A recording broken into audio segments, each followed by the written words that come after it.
Entertainment this is Kavya. Today film updates ఇప్పుడు చూద్దాం. నేను భయపెడతాను, మీరు భయపడాలి. రాఘవ లారెన్స్ స్వయంగా తానే కథ రాసి దర్శకత్వం వహించిన చిత్రం ముని. 2007లో విడుదలైన ఈ మూవీ ఓ మోస్తారు విజయాన్ని నమోదు చేసింది.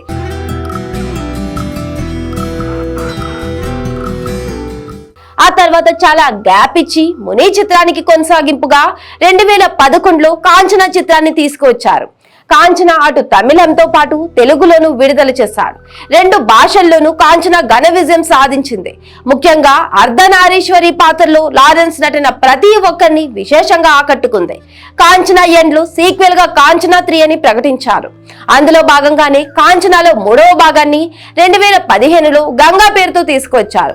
ఈ చిత్రాన్ని కూడా అటు తమిళ్ ఇటు తెలుగులో విడుదల చేసి మంచి కలెక్షన్స్ రాబట్టారు. ఆ చిత్రం ఎండ్ టైటిల్స్ లో కాంచనా 4 రాబోతుందని రాఘవ లారెన్స్ అనౌన్స్ చేశాడు.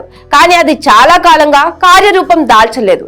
కాంచనా సిరీస్ కు కొన్నాళ్ళు బ్రేక్ ఇచ్చి పలు చిత్రాల్లో హీరోగా నటించాడు లారెన్స్. కాగా లాంగ్ గ్యాప్ తర్వాత కాంచనా 4 ను తీసుకురాబోతున్నట్టు ప్రకటించాడు రాఘవ లారెన్స్. కాంచనా 4 కు సంబంధించి కథ మొత్తం పూర్తయిందని, ఈసారి స్క్రిప్ట్ చాలా బాగా వచ్చిందని, మునుపటి కంటే ఎక్కువ భయపెడతారని, ప్రేక్షకులను తప్పకుండా కాంచనా 4 అలరిస్తుందని లారెన్స్ తాజాగా ఓ ఇంటర్వ్యూలో తెలిపాడు. ప్రస్తుతం ప్రీ ప్రొడక్షన్స్ వర్క్ జరుగుతోంది.